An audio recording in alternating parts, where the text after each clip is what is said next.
이번 방송에서는 이중경매라는 것에 대해서 한번 알아보도록 하겠습니다. 이중경매요? 오 변호사님, 이중경매 들어봤나요? 이중매매도 아니고 이중경매인가요? 네. 네. 중복경매라고도 합니다. 네네. 뭐 들어보기는 하셨나요? 네네. 중복경매 굉장히 많죠. 네. 근데 저도 좀 실제로 궁금했습니다. 보면 네. 아주 흔한 일입니다. 중복경매는. 네네. 중복경매라는 것은 뭐냐? 똑같은 하나의 물건에 대해서 A라는 사람이 경매를 신청해서 경매 절차가 진행 중입니다. 네. 또 다른 채권자 B가 그 물건에 대해서 또 경매 신청을 하는 겁니다. 그 사람 왜 또 신청했을까요? 왜 할까요? 그걸 제가 설명을 드리겠습니다. 오늘 또 그 노하우를 또 전수해 주시나요? 네. 네. 자, 이제 하나의 예를 들어 보겠습니다. A라는 사람이 네. B라는 사람한테 돈을 빌려줬는데 돈을 못 받았습니다. 자, 어떻게 해야 됩니까? 대여금 소송을 해야 되겠지요? 소송을 해야죠. 네. 네. 소송을 해서 판결을 받았습니다. 피고노부에게 1억 원을 지급하라 판결을 받았지요. 네. 판결 받는다고 B가 돈 순순히 안 주지요. 안 주죠. 재산 차원에서 경매를 해서 받아내는 수밖에 없지요. 네, 결국 재산을 찾아보니까 네. 어떤 아파트를 한 채를 갖고 있더란 말입니다. 음. 수소문 천신만고 그때 아파트를 찾아냈습니다. 등기부를 딱 대보니까 이미 다른 채권자 네. 저당권자일 수도 있고 판결을 받은 사람일 수도 있는데 네. 이미 경매 신청을 해서 경매 절차가 진행 중입니다. 경매가 이미 진행하고 있어요. 네, 네. 경매기 실정이 난 상황입니다. 음. 이때 A의 입장에서는 두 가지 선택 방법이 있습니다. 진행되는 경매 절차에서 배당 요구 종기가 아직 지나지 않았다는 전제하에 내가 판결을 갖고 있으면 배당 요구를 할 수 있습니다. 네. 배당 요구를 하는 방법, 나도 판결 갖고 경매 신청을 하는 방법. 네. 무슨 차이가 있을까요? 자, 두 가지 중에 하나를 선택을 할 수 있는데 네. 중복 경매, 이중 경매라는 게 대간절 그걸 하면 어떤 효력이 있길래 이중 경매를 하느냐?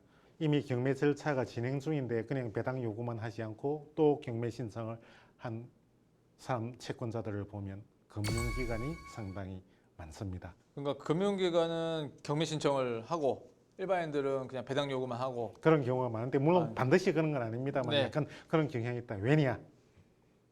금융기관들은 법률을 잘 알기 때문에 배당 요구한 것보다 네. 이중 경매 신청을 해놓으면 훨씬 권리가 두텁게 보호된다는 사실을 비용은 들지만은 네.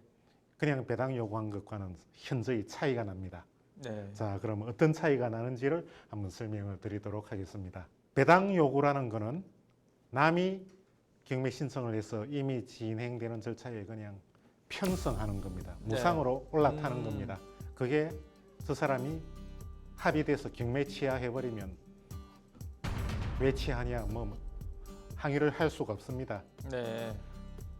이때까지 했던 거 다 절차가 무시돼 버리는 겁니다. 그렇죠. 끝까지 이중 경매건 배당 요구를 한든 간에 먼저 경매 신청한 사람에 의해서 경매가 끝까지 해서 배당까지 가면 비용을 안 들이는 배당 요구가 훨씬 편하고 간편한데 네. 실제로 경매 사건을 보면 끝까지 매각까지 돼서 배당까지 가는 비율이 그렇게 높지는 않습니다. 중간에 합의 등을 통해서 취하되는 경우가 아주 많지요. 많죠. 특히 좋은 물건 같은 경우는 취하가 거의 되죠. 네. 그래서 취하가 돼 버리면 네.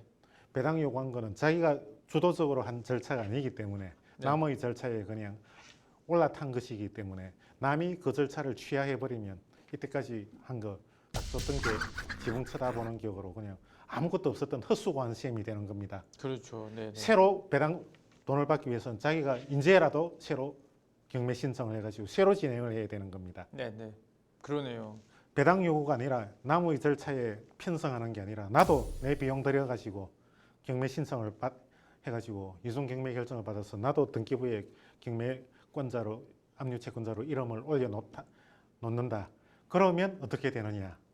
네. 이 경우에는 앞에 그렇게 하더라도 경매 개시 결정만 하고 진행은 앞에 선행 압류에 의해서 앞에 먼저 경매 개시 결정에 의해서 계속 진행이 됩니다. 네. 근데 아까 말한 것처럼 좋은 물건이라서 합의를 하죠. 집주인이 그걸 잃지 않기 위해서 어디서 네. 급전을 빌려와서라도 하고 취하를 시키는 경우가 있습니다. 네네. 취하를 하면 내가 이중 경매 결정을 받아놨다. 그럼 앞 사건이 취하된다. 바톤 타치해서 네. 이어서 계속 진행됩니다. 처음부터 하는 게 아니고 현황 조사 또는 감정 평가 해놓은 거 그거 그대로 유지해서 음. 내 비용 안 들이고 현황 조사도 해놨고 감정 평가도 다 해놨습니다. 네네. 시간도 절약하고 법원에 낼 경매 비용도 절약하는 겁니다. 네. 더군다나 네. 이게 몇 번 매각 기일까지 진행해서 한 2번 유찰됐다. 그 다음에는 이제 값이 떨어졌으니까 매각될 가능성이 많지요. 네네. 그 상태에서 앞비기 취하됐다. 그러면 2번 유찰된 상태에서 세 번째 가격으로 바로 매각 절차가 진행되기 때문에 바로 매각될 수도 있습니다. 시간도 훨씬 절약됩니다. 그래서 금융기관들은 보통 단순히 배당 요구만 하지 않고 네. 이중경매 신청을 하는 경우가 많이 있습니다. 또 하나의 예를 들어보겠습니다. 어떤 아파트에 대해서 A라는 사람이 경매 신청을 했습니다. 나는 이제 끝까지 갈 줄 알고 배당 요구를 했습니다.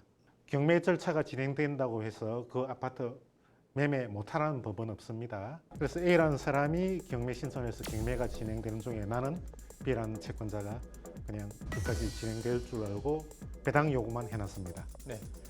그런데 그 아파트가 그 사이에 팔렸습니다. 다른 사람한테. 네. 팔린 사람이 돈을 내가지고 A한테 돈 갚아버렸습니다. 네. 취하하겠죠. 네네.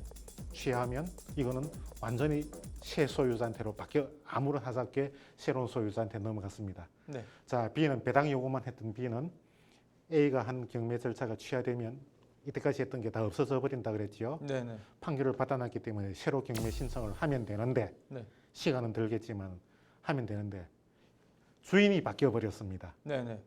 이제 이거는 경매를 할 수가 없습니다. 아, 그 사람 건물이 아니네요, 네. 이제. 내가 이중 경매 신청을 해놨으면 저 사람이 취하를 하더라도 내가 계속 이어서 바톤 타치하면서 그 이후에 이루어진 소유권 이전 그 효력을 무시하고 계속 팔아먹을 수 있는데 판결은 받아놨는데 경매를 안 하고 있는 사이에 네. 채무자가 자기 유일한 재산을 제3자한테 팔아먹은 경우하고 똑같은 겁니다. 이제 물건이 없는 겁니다. 내가 판결을 받아서 경매를 해야 되는데 찾아봤더니 아, 마침 누군가가 먼저 경매를 하고 있더라. 배당 요구하면 내가 받겠네. 라고 그렇게 간단히 단순히 생각할 일은 아니라는 겁니다. 판결을 받은 채권자가 선택할 수 있는 방법은 2가지입니다. 간단하게 비용을 들이지 않고 배당 요구만 하는 방법이 있고 비용은 좀 들지만 나도 경매 신청을 해서 이중 경매 개시 결정을 받아내는 방법. 배당 요구만 하는 것은 남이 진행한 절차에 편성한 거기 때문에 남이 그 절차를 취하해버리면 원점으로 돌아가서 처음부터 새로 시작해야 된다. 나도 압류를 경매 개시 결정을 받아놨다. 이때는 먼저 한 사람이 취하를 하더라도 이때까지 절차를 그대로 이어받아서 바톤 타치에서 계속 이어서 내가 끝까지 할 수 있다. 이걸 잘 생각해보고 단순히 배당 요구만 할 것인가 이중 경매 신청을 할 것인가 선택을 해야 된다. 알겠습니다. 하여간 오늘 많이 배웠습니다. 네. 네.